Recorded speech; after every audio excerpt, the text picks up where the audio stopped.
लोकसभा चुनाव की तैयारी में जुटी बीजेपी ओम प्रकाश राजभर और दारा सिंह चौहान को साधने के बाद कैबिनेट का हिस्सा बना सकती है। योगी कैबिनेट का विस्तार अगस्त के पहले हफ्ते तक होने की उम्मीद है। अभी हाल ही में बीजेपी ने सुभाषपा को एनडीए में शामिल करवाया था।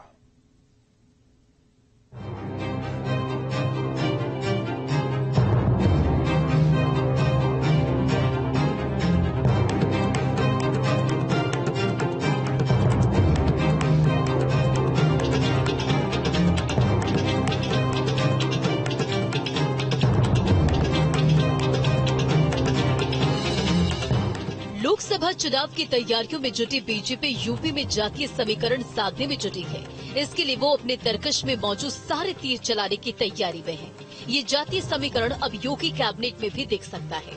बीजेपी ओम प्रकाश राजभर को एनडीए और दारा सिंह चौहान को पार्टी में शामिल करने के बाद अब कैबिनेट में शामिल कर सकती है। योगी कैबिनेट का विस्तार अगस्त के पहले हफ्ते तक होने की उम्मीद है। सूत्रों के हवाले से खबर है कि दारा सिंह चौहान और सुभाषपा प्रमुख ओम प्रकाश राजभर को विभाग बंटवारे पर मंथन चल रहा है। राजनीति का पारा जो गर्म है ना, वो बीजेपी की कार्यकर्ताओं के उत्साह की गर्माहट है और इसमें विपक्ष का उत्साह ठंडा पड़ने वाला है, उसमें बर्फ जमने वाली है।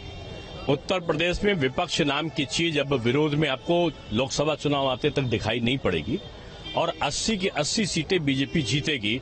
इस संकल्प के साथ ये कार्यकर्ता खड़ा हुआ है। बीजेपी की एक परंपरा है कि वो समय समय पर नए नए प्रयोग भी करती है और अच्छे कार्यकर्ताओं को आगे भी लाती है और ये एक सतत चलने वाली प्रक्रिया है। कभी संगठन में कुछ और जुड़ गया, कभी कहीं और कुछ जुड़ गया। ये एक सामान्य तरीके पे सतत चलने वाली प्रक्रिया है। ओम प्रकाश राजभर के बहाने कई और नेताओं की किस्मत खुल सकती है, जो अपने लिए योगी मंत्रिमंडल में राह देख रहे हैं। माना जा रहा है कि इस बार मंत्रिमंडल विस्तार जब होगा तो आधा दर्जन से ज्यादा लोग शपथ लेंगे, जिसमें ओम प्रकाश राजभर के अलावा हाल ही में समाजवादी पार्टी से वापस बीजेपी में लौटे दारा सिंह चौहान भी मंत्री बनेंगे।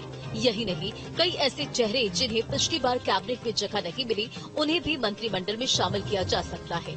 दरअसल 24 के चुनावों को लेकर बीजेपी का पूरा फोकस पूर्वांचल पर है, क्योंकि 22 के विधानसभा चुनाव में राजभर की पार्टी का गठबंधन समाजवादी पार्टी से थी और इन दोनों ने मिलकर बीजेपी को पूर्वांचल में बड़ा डेंट दिया था।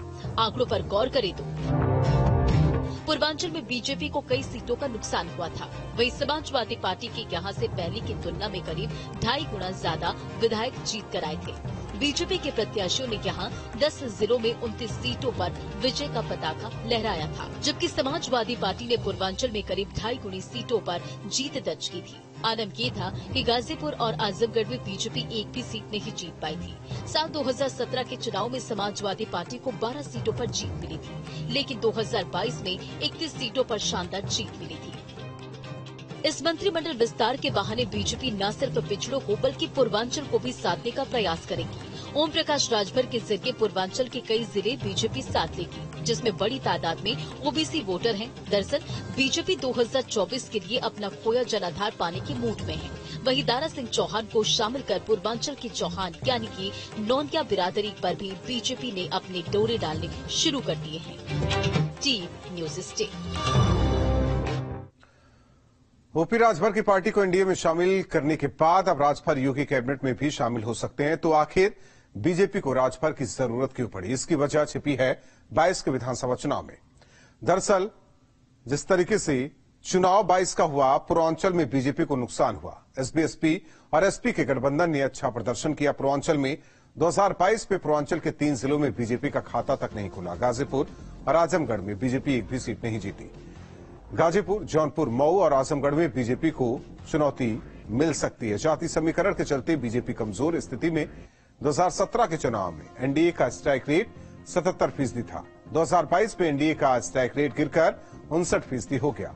2019 में आजमगढ़, लालगंज, गाजीपुर, घोसी और जौनपुर ये लोकसभा सीट बीजेपी हार गई। 2014 में इन सीटों पर पार्टी को जीत हासिल हुई थी। 22 में राजभर और अखिलेश की जोड़ी ने नुकसान पहुंचाया। 24 में बीजेपी कोई रिस्क नहीं लेना चाहती। एसपी को इसीलिए एनडीए में शामिल कराया गया है।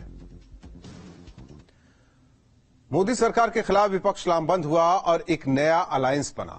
इस अलायंस में मोदी के खिलाफ चेहरा कौन होगा, इसका फिलहाल खुलासा नहीं हुआ। बीजेपी अक्सर इसी बात को लेकर विपक्ष पर तंज भी कसती है, लेकिन अब समाजवादी पार्टी के मुखिया अखिलेश यादव ने इसको लेकर एक बड़ा बयान दिया है। साथ ही उन्होंने बता दिया कि चेहरा विपक्ष का कौन होगा।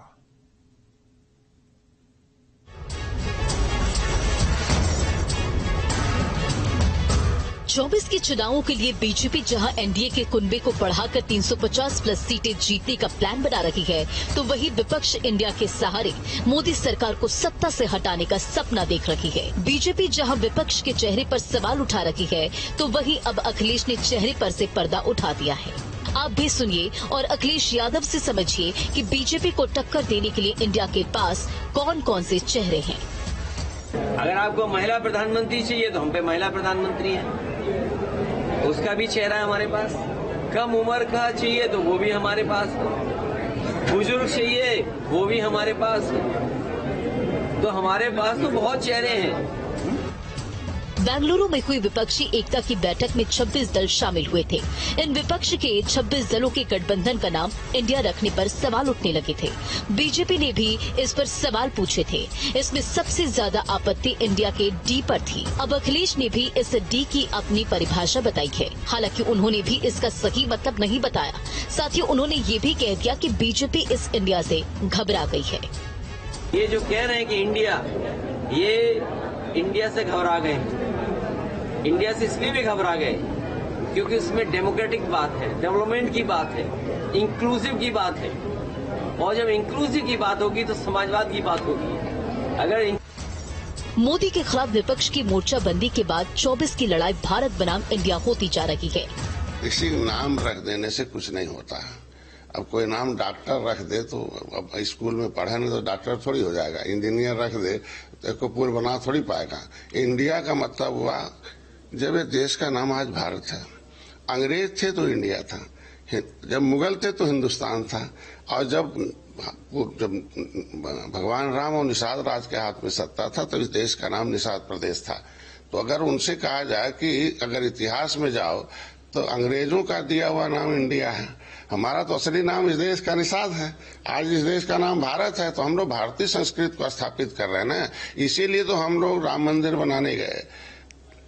इंडिया और हिंदुस्तान की सोच वाले लोग, जब भारतीय संस्कृति भारत को सोच वाले लोग जब राम मंदिर बनाने गए तो उसी सोच के लोग ने गोली चलाए थे। तो ये जनता जानती है कि किस सोच के लोग हैं, इन्हें गद्दी से हटा दो।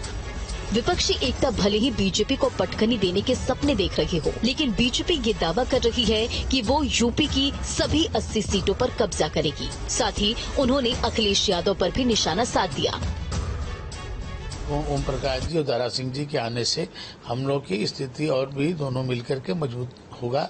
और इस बार का चुनाव जो होने वाला है ये अब नरेंद्र मोदी जी के लिए होने वाला है। उनको नेतृत्व देने के लिए फिर से होने वाला है। तो प्रदेश की जनता आप ये समझ सकते हैं कि 80 की 80 सीटें इस बार भाजपा को मिलेगी, क्योंकि आप नगर निगम के चुनाव देखें, 17 के 17 नगर निगम आज भाजपा के पास है।